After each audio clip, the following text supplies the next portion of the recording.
Welcome to the Generous Business Owner Podcast, where business owners gain inspiration and encouragement to live a legacy, not just leave one.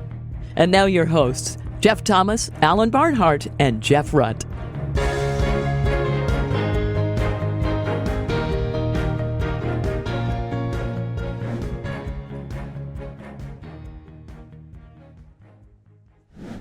Welcome, everybody, to this week's Generous Business Owner Podcast. My name is Jeff Thomas, and we have a very special guest with us today, Jamie Levy. Now, I could list all of the things Jamie's involved in, but it would take most of the podcast. So I'm going to have Jamie tell you a little more about him, but he is an author, a consultant, and a professor, and everything is around this world of philanthropy. So I'll let him tell you more about it. But Jamie, welcome to the podcast.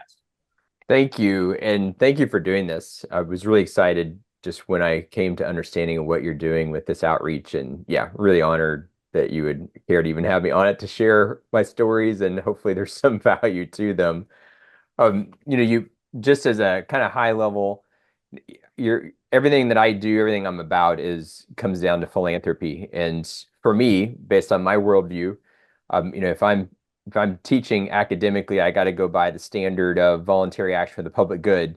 At a personal level, when I take that voluntary description away and I go back to what philanthropy just means, it's love of people.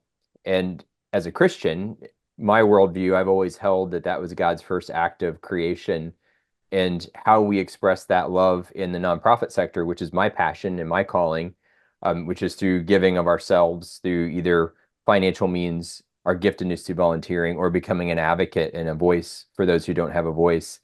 And everything that I'm about and our companies are all focused on that understanding of philanthropy and, how do we love people to something bigger than themselves?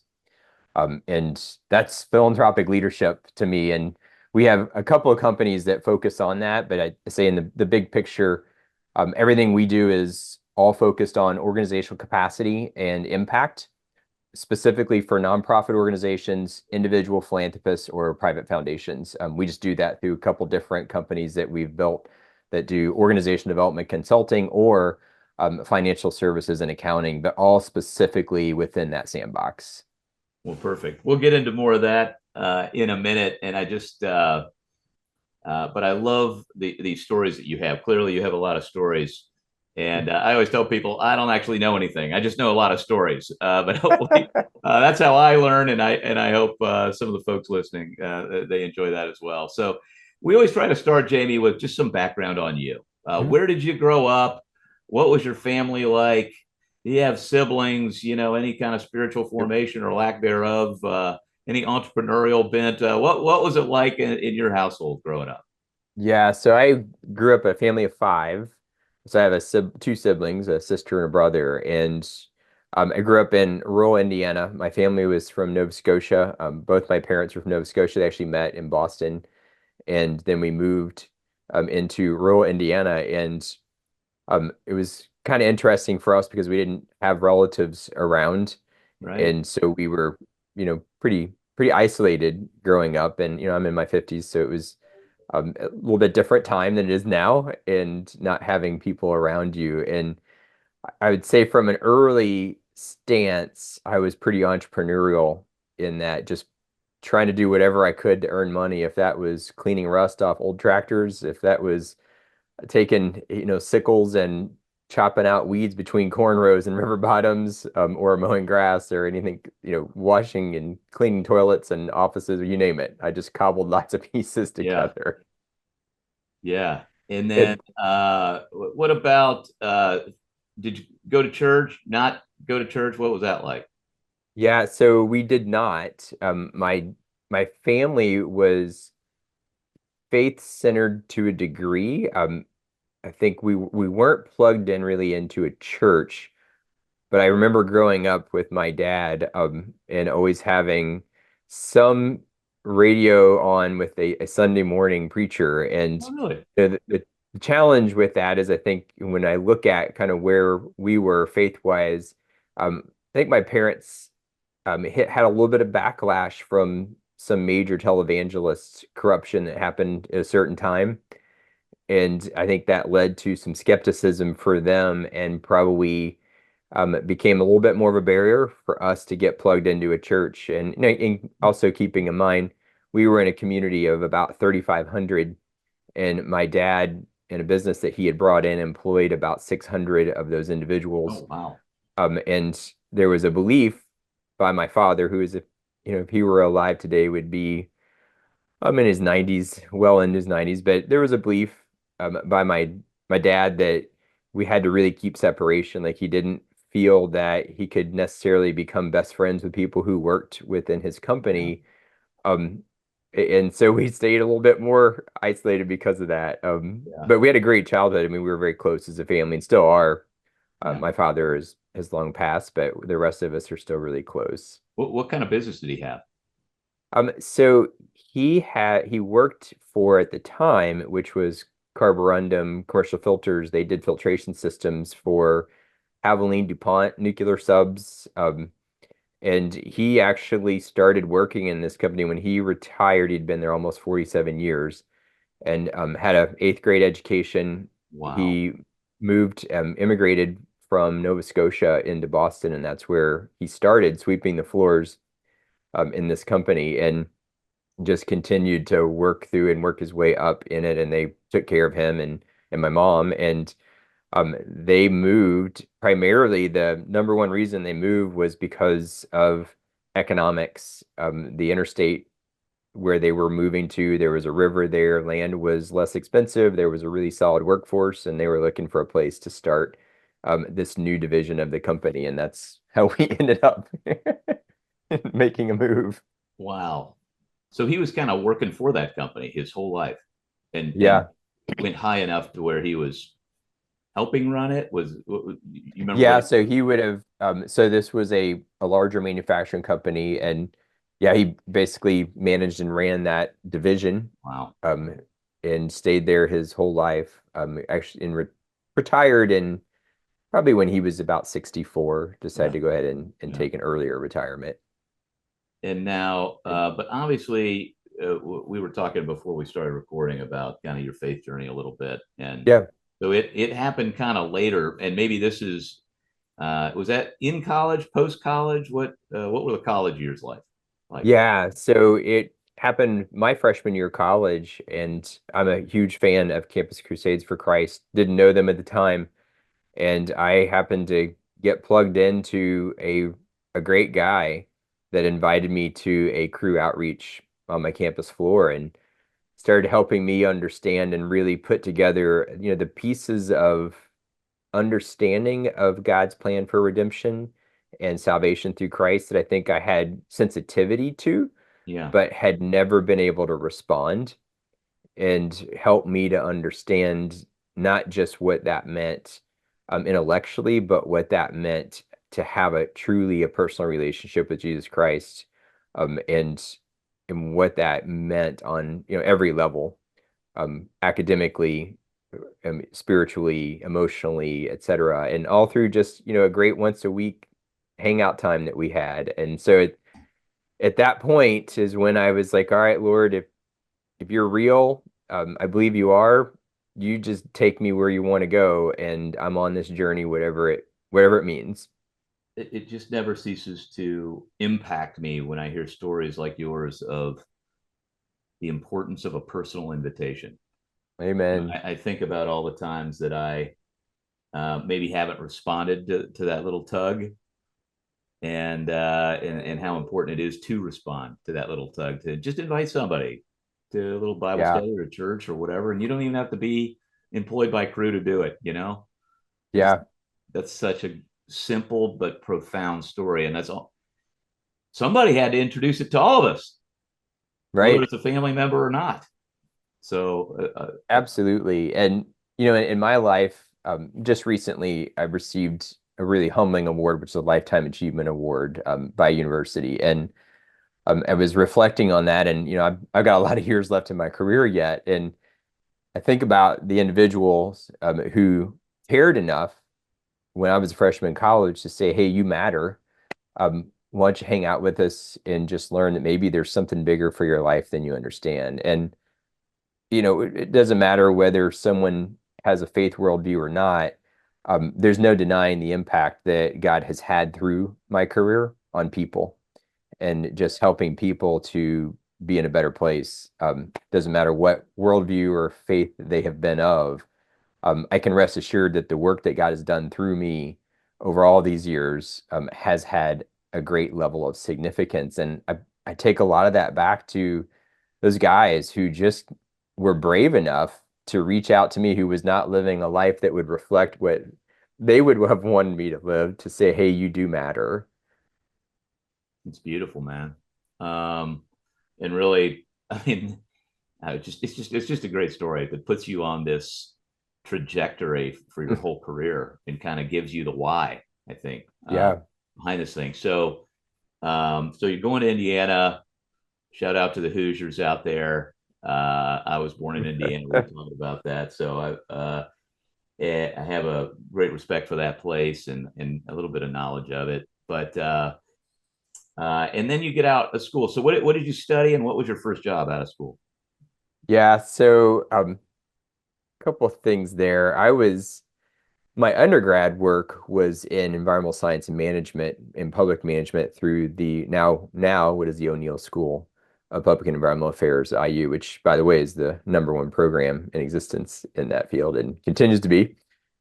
Just shout out for IU and O'Neill, but um, I was in that program and then had a decision. I was going to go to law school, and I took an internship working for two trade associations doing legislative analysis work, and was starting the law. I mean, that was the plan. I was going to go into law and wanted to get into maybe some type of nonprofit space law, and um, was planning on doing a dual program, the MPA in nonprofit management, which is our master's degree, along with which now is the Masters of Philanthropic Leadership through what was the Center of Philanthropy, which is now the Lilly School of Philanthropy, which was the first center in philanthropic studies, and right now is the leading and first school of philanthropic leadership and studies. And we're the only PhD in the world in this field. And so I started in that, and I had someone say, "Hey, why don't you drop the law program and pick up this other master's program because I think it really aligns with who you are." And I prayed about it. I was like, "All right, Lord, if you're opening a door, I'm going to go through it." And that's kind of always been my life's philosophy. If God opens a door and I get confirmation, I'm going to walk through it. And what was fascinating is at the time, I had combined the MA in now philanthropic leadership, our MPA in nonprofit management, and the fundraising schools management program as well. And was told that when I graduated, I would never find a job. Um, but I was like, well, this is where God's called me to go, so I'm going to walk this out, and we're going to see what happens. And he continued speaking to me on that journey. And when I came out and actually went to work for a company called George S. Olive Company, which was a large audit tax firm, and we had 800 nonprofit clients, and I was hired there with a guy who was the senior plan giving officer from University of Illinois, and another guy who was a CFO from a large company, and they hired us to build their nonprofit operations in consulting practice. They told me when I was hired that I'll work harder than I'll ever work in my life, and I'll make more than I'll ever make for that work and learn more. And it was a really great experience. But after a while, I realized that was not the pathway that I needed to be on. But I had gotten what I really needed out of it. And Well, so you certainly learned the back office part. absolutely. Yeah. And I know you've got a little practice that kind of still does some of that stuff, right? Is that, you think, Yeah. So direct dotted line from that experience? it is. We have a company called Fiscal Line, and Fiscal Line is a kind of a sister company to J.D. Levy and Associates. And the focus in Fiscal Line is specifically accounting and financial services for nonprofit organizations. So our CPAs, MBAs, and MPAs that we hire in that firm are specifically nonprofit experts, just like in J.D. Levy and Associates, which we do organizational development work. Everybody there, I mean, that we hire is a nonprofit focused expert. Those are client focusing on that work. And the reason we started Fiscal Line was just because the nonprofit space in the finance and accounting world can get messed up really fast. And there's a lot of well-intentioned, and we hear this all due respect, there's a lot of well-intentioned accountants and accounting firms that just don't understand the nuances in the nonprofit space. And so we would routinely have to send our CFO in, who was an MBA and a CPA in nonprofit finance, to address issues that our clients were having with well-intentioned partner firms that was actually counteracting the work that we were trying to do in building sustainable impact. And so after doing that a while, a number of years ago, like we just need to start our own firm so that we can then really put our hands around an organization, lift them up holistically. Yeah, that makes sense. I mean, yeah, I don't know many nonprofit founders that are super excited about the back office piece, but you have to get it right. I was just recently even with a great friend of mine who started a foundation, and you just got to get your X's and O's right, and that's not the thing that they're excited about. Right. So getting that foundation set, and then of course I know you have a real passion for the consulting with nonprofits and foundations. Tell us a little more about how you got into that. Yeah, so that started, I was actually working as an executive director of a vision health organization, and my wife and I were called to move from the city that we were in and didn't know what we were going to do. And so I was up for a basically a contract renewal for the position I was in, and she was in a significant position in a company out of Chicago. And we were like, God's calling us to move. And I never had my relatives around me. And so we moved to where we are now, which is Jasper, Indiana. And a lot of our friends at the time thought we were a little crazy because they didn't understand why.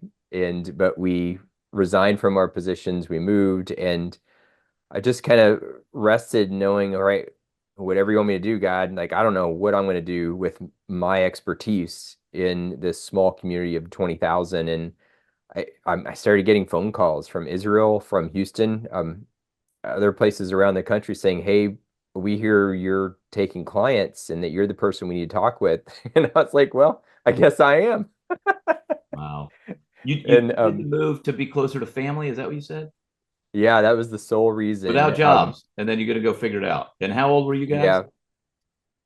Oh goodness. Late 20s, I guess. 20s, I'd have okay. to do Yeah. the math, but somewhere around there.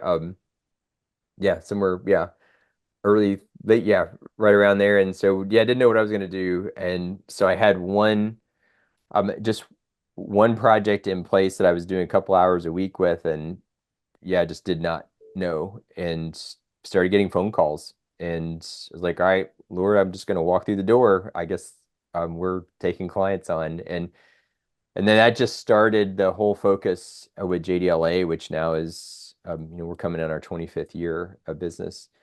Um, and it's really interesting with that because you being in Houston, shortly the year before we had launched JDLA and then I had resigned, I was actually teaching in Houston, and I was teaching there on behalf of the fundraising school at IU, and was doing a 3-day program in Houston. I had a lady come up to me who still is super close to me and intimate, great friend of my family and my wife. And um, she was like, hey, we had never met before. And she was a Messianic Jewish philanthropist and from Israel and was in this program. And she's like, I just want you to know this is a gifting at what you're doing. At the time, I didn't understand really gifting.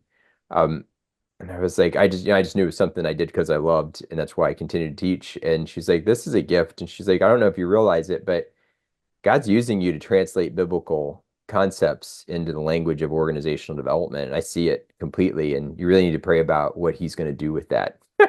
And that kind of rocked my world. And I was like, okay. And then the next year, I mean, literally not even a full year, within months after that, I'm moving and then waiting for God just to open the door of what I'm going to do next. Oh man. Okay. So what a beautiful moment when she spoke that over you. Yeah. I think about the I mean, it's even deeper than just common encouragement, but I always think about there's a story about the Cathys when they started Uh-huh. Chick-fil-A, and Yeah. saying they asked the founder, he said, hey, how do you know when somebody needs encouragement? And he said, they're breathing. Okay. So I think that's That's another great. tip for anybody today. When you feel the spirit tug on you to I give got to a remember that. compliment or an encouragement, do it.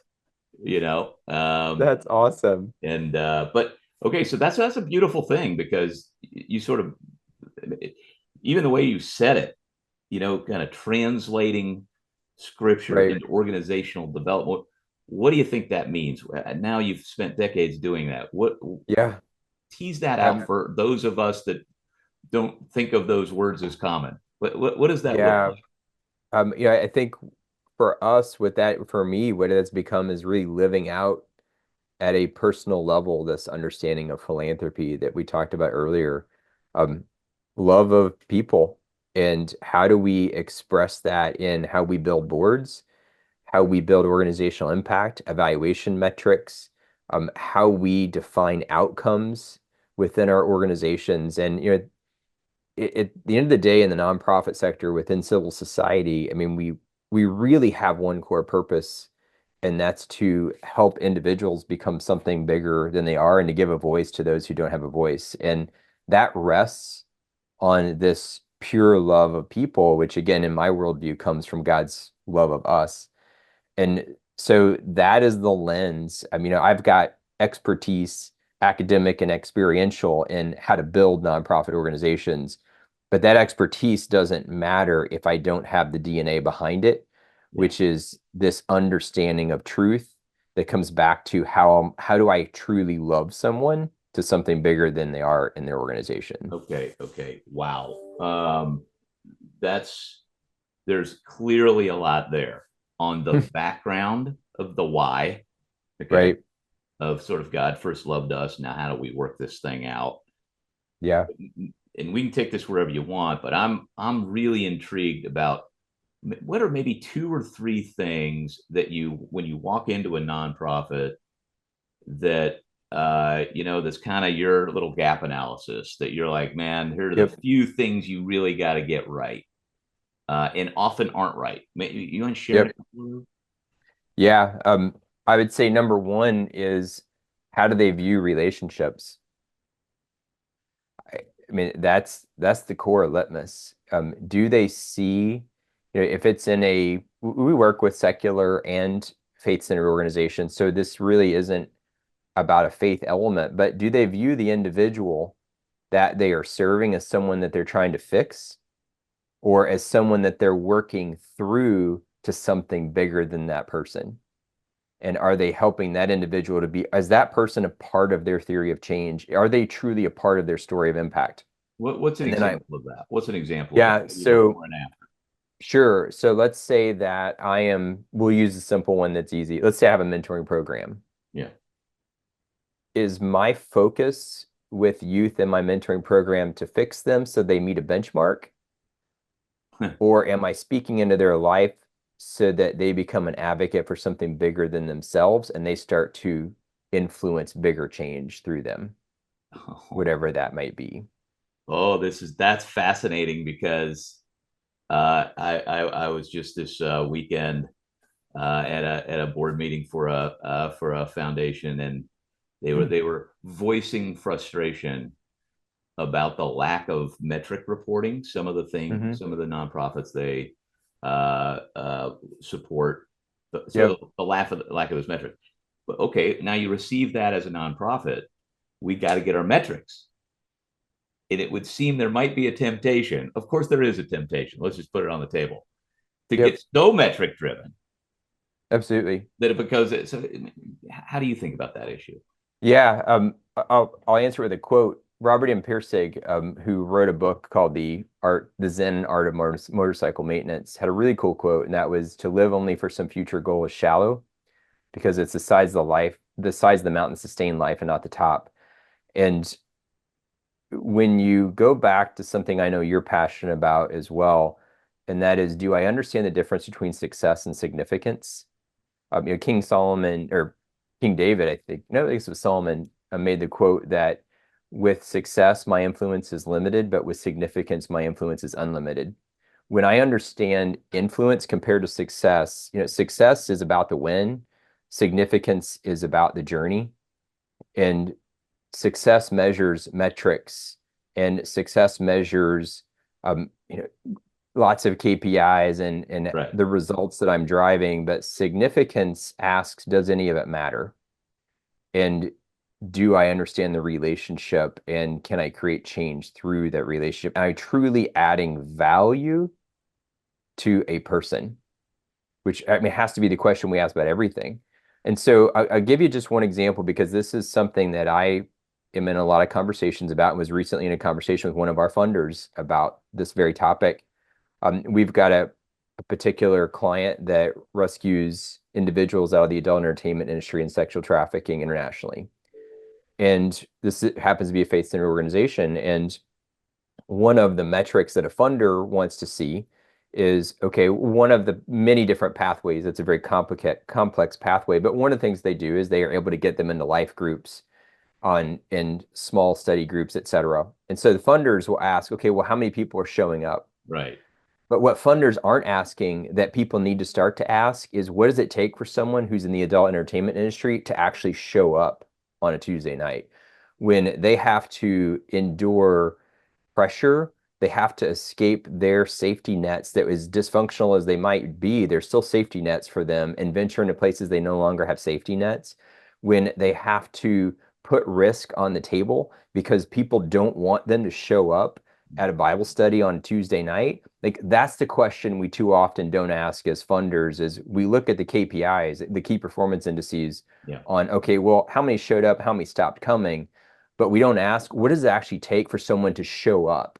What does it take for someone who is previously unemployable to show up for the first day at a job and actually to be there the second day? We just look at, did they keep coming? Which that's important, but we have to start to understand the journey of the individual. And as you can tell, I get a little excited about this because it's a major issue in this field that so often funders drive the question of how many are showing up, and as opposed to the question of not just did it matter they showed up, like what happened post showing up, but what happens pre showing up?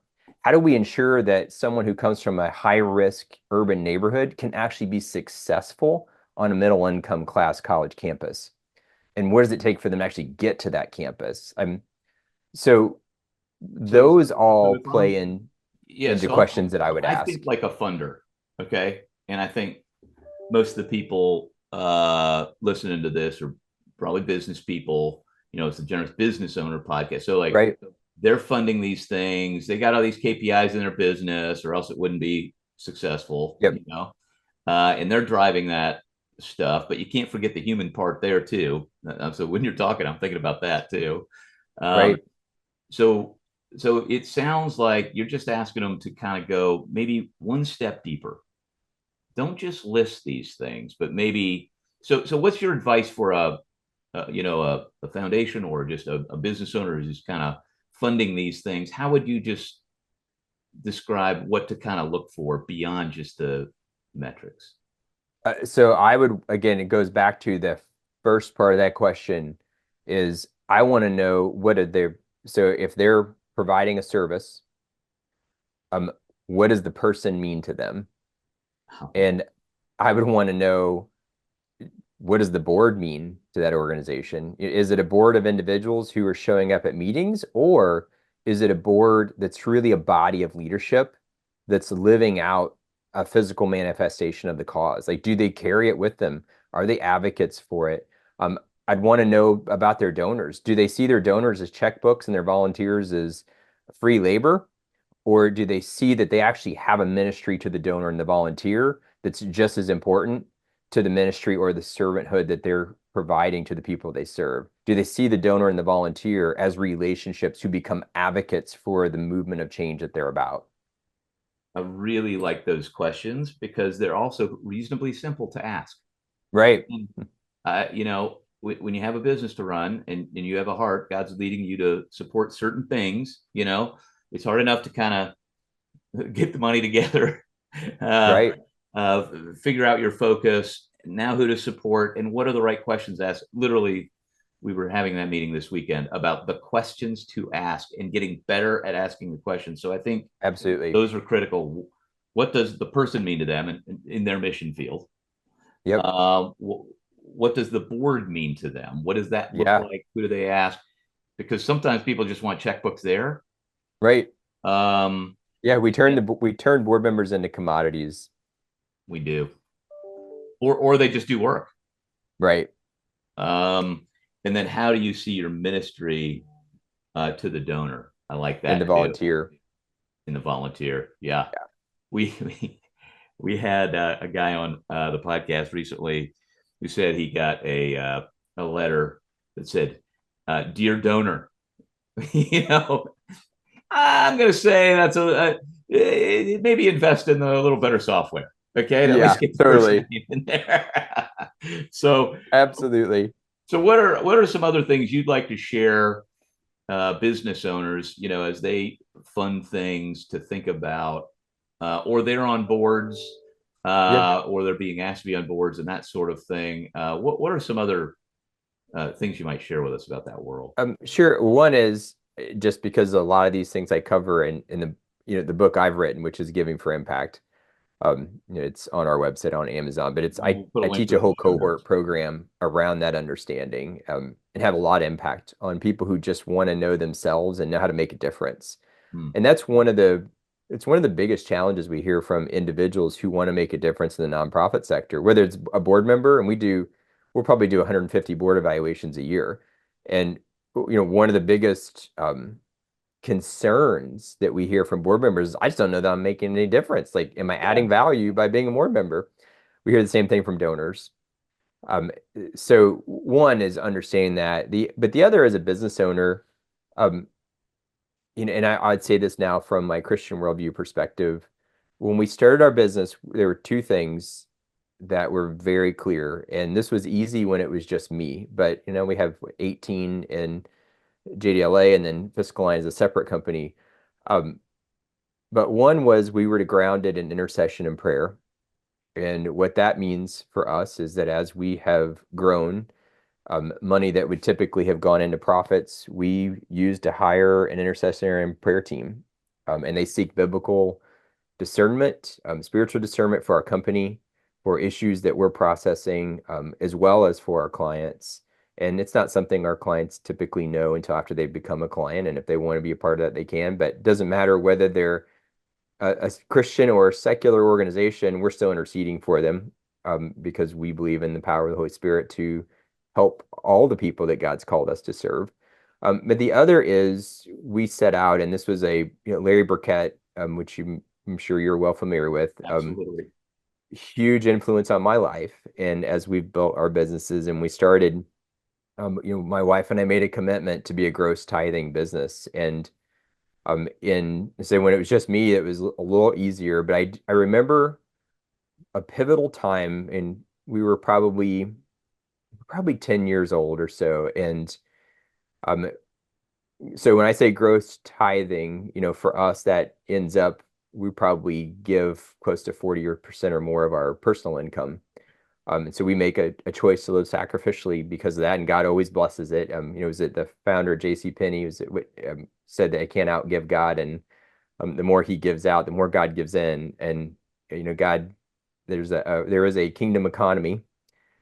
What's been fascinating in our company is we've never ever in almost 25 years had a year we didn't grow, through recessions, contractions, et cetera. In our field, we've always grown every year. And I put that to God's economy, and we've always invested from that perspective. But about 10 years in, we had a time period where my wife and I were actually, we had about 6 months of accounts receivable that had just frozen in our company. And we were still tithing because we tied out the gross, and the money was tied up, not coming in. And we were writing fairly significant checks personally. And I remember, I think it was like in June or July of that year, she and I agreed to take about 4 or 5 days and just pray about it separately and be sure we understood if this was what God was calling us to do. And we both came back after about that 5-day period, just to see what we didn't want to talk about it in between then. God had revealed the same scripture to us, but in essence, what I'll just tell you, the question they put on our heart was, were we looking for a reason to give or a reason to not give? And that rocked my world. And we realized, no, we wanted reasons to give. we were driven around generosity and the joy of generosity. And I mean, so many people never get to fully experience that because they just don't understand it yet. And we were like, no, we want reasons to give. And literally within about 7 days after that, 6 months of accounts receivable got released. Yeah. Yeah. It was amazing. So the other I would say is that I've always lived by and focused in everything I do, but especially our company, and that is I don't want to be successful. I want to be significant. I want to have a legacy that's built around whether it's one people or thousands that I actually added value to someone. And I get lots of awards and things like that, and I just it's wonderful and humbling that I get recognized at times, but at the end of the day, it doesn't matter if I haven't added value to a person. And relationships are the one thing, again, as a Christian worldview individual, it's the one thing I have that's eternal, is relationships that are built through the kingdom. And I take that really seriously. Yeah. It's just amazing how God even pulls strings through this podcast. And adding value has been a string lately. Oh, wow. We just had John Maxwell on, who, Yeah. I think if he said why was he put on the planet, it was to tell the world to add value first, and everything else takes care of itself. Kind of is it sort of a Zig Ziglar was, Yep. kind of I'm in a that big fan vein. of Zig Ziglar. I mean, it's like just serve the living dickens out of everybody you come in contact with, and frankly, Yep. it's going to kind of get taken care of. That's right. Yeah, absolutely. So now I know you've done a lot of this development. If somebody is, let's say, one of these business owners running on the treadmill, listen to this, is being asked to be on a board of a nonprofit, what are the questions they should ask? Yeah. So one, do they understand the things that they're passionate about? Ooh, personally, Yeah, personally. yeah, They need to take some personal stock before they just agree to be on a board. And number two, understand they sign up for the legal duties of care, loyalty, and obedience. Mhm. And they need to understand the implications of that as a board member. And number three is that in the nonprofit space, the collective capacity of the board will set the growth ceiling of the organization. And if they're going to serve, to be sure that they do it because they really want to give themselves. Wow, that's so good. Say that again. Basically the organization can only go as high as the board will allow, essentially, or the collective. Yeah, I mean, I can give you a lot of great examples of organizations, and I say this with all due respect, where I've got superstar CEOs that I would put in any client I've ever had. I mean, they are rock stars, but the organization has capped itself because they're in a board that's very stagnant. Yeah. And what happens, the average executive director stays less than 5 years, and the number one reason they leave is because of the board of directors. They get tired of hitting their heads, and so they depart. But I can also give the example where I have, and I mean this in the academic sense of the word, where I have incompetent for that position CEO, executive directors, but I've got a board that is a on fire body of leadership, and they have taken the organization into a whole new stratosphere. The board really defines, and when you look at things like giving and attendance, and so much of what happens in the world of board leadership is that we create sticks to address issues. And, is it Peter Drucker? And I may hatch this quote, but it was culture eats strategy for breakfast. Right. And when it comes to boards, we don't pay enough attention to culture. Instead, we fall into models that make it easier to process board task and board leadership without really understanding the fabric of relationship and culture within that governing body of leadership. If I'm going to go onto a board, I won't go on a board. They have to understand that. Time's too limited. And the other thing I would say is I tell this to our clients, I tell this when I teach. It doesn't matter who you are, but anybody who's serving on a board, they're giving up economic opportunity costs. They're giving up relational opportunity costs, and then travel time and prep time. And I always tell our clients, if you're going to bring people into a board and have a board meeting, don't do anything that doesn't warrant at least $200 an hour of their time, or don't waste their time by bringing them together in a meeting, which means then I have to rethink about what brings value. And if I'm building a culture, now there's some maybe metaphysical type things that I wouldn't typically do, such as equipping them as advocates, building relational connectivity, engagement with mission and vision that don't look like the checkoffs that we typically see in a board meeting. Oh, this is fantastic. The sort of vision I'm getting from both ends, from a person considering joining the board and from leadership of a nonprofit, is really taking it seriously. Absolutely. You know what I mean? I think sometimes it's, oh yeah, that person be good, without really thinking through, what are we really trying to accomplish? What is the sort of mission of this board? And anyway, I just think much more intentionality on both sides. Yeah, absolutely. Yeah. No, that's really good. Man, we could do a whole podcast on that. Yeah, if you ever want to, let me know. I teach know. A lot. But as we wrap up this one, I'd love for you to just, as we're having this conversation, you're sort of picturing this person walking down the street listening, who's got a business kind of up and running and doing pretty well, and they're kind of thinking about what path to take here, and they're sort of feeling God whispering in their ear to go in the path of generosity. What's just some practical tip? I know they're busy. What's some practical tip they could maybe implement today or tomorrow just to keep moving in that direction? Yeah, so I'll give you the same advice to them that I give to missionaries, that I give to major gifts officers, that I give to board members, and to myself. To really understand and experience the joy of generosity, I have to understand my relationship with money. And do I view money and do I view God as a place of abundance or scarcity? Do I understand what it means to truly experience the joy of generosity and what it feels like to be able to sacrifice for someone and impact their life? I mean, that first introspection, that's critical, because then that helps me then from there find out, okay, I'm really passionate about families, or I'm really passionate about business owners that are generous. And why?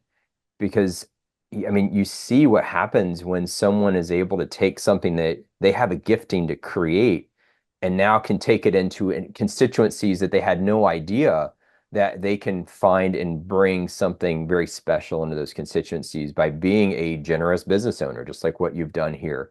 And then coming into touch with that generosity themselves. So number one is take a little bit of reflection time, however that looks for an individual, and be sure they understand their relationship with money.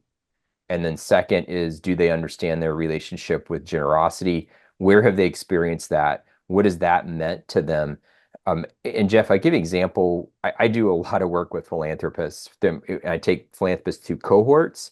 I work with them individually. And so one of the questions that I ask every year when I have a cohort of philanthropists, a 10 being that the fulfillment they get from being generous is amazing. Like, it's holistic, it's powerful. And then a 1 being they just write checks because somebody came and said, hey, dude, will you give a check to my program? And they just, yeah, whatever. Or they've got a trustee who just writes a check for them. I ask them before I start working with them, and keep in mind, these are going to be savvy philanthropists to begin with. I ask them the question, where are you on that scale? The supermajority of individuals that I start to work with, either in a cohort program or one-on-one, the vast majority rate themselves somewhere between a 4 and a 5 on that scale.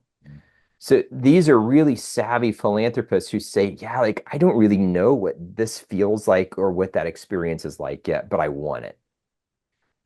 It starts with those simple questions. Could not agree more. I think one of the biggest surprises for me is the longer I've done this is to realize how hard it is actually to do philanthropy well. To do it well. It's not that easy, and it takes intentionality. That's one of the things I'm really getting out of this. And I think one of the benefits of having interviewed about 150 people on this and had a whole career doing this, I've talked to probably thousands of business owners. The reason that we start this podcast with the backstory is to tease out, sometimes even in this podcast, we'll pull a string that business owner hasn't connected of why they have a passion in this area and fuel the flame even while we're talking, let alone for some listener who can think about that introspection of what has God taken you through? What are those skills uniquely? And kind of putting those things together and focus on those areas with a particular set of skills that they bring to the table that makes them uniquely qualified to help in that area. I think when that happens, man, that's right. Watch out. We all see it. We all see it when somebody's in the zone, like just like that's right. Athlete, like in the zone, but it's all that practice that puts them there. And we all want to be in the zone. And how can we help? Right. Well, listen, I think you've helped us. I know you've helped me today get a little closer to the zone. So thank you. I appreciate so much, that. Jamie, for being with us today. Yeah, really humbled that you would invite me on, and so appreciate. Yeah, thank you. And thanks everybody for listening to this week's Generous Business Owner Podcast. Share it with a friend, subscribe, and we'll see you next week. Thanks for listening to the Generous Business Owner Podcast with Jeff Thomas, Alan Barnhart, and Jeff Rutt. Make sure to follow the podcast so you don't miss an episode. You can find the guest contact information in the show notes. Stay tuned for the next episode.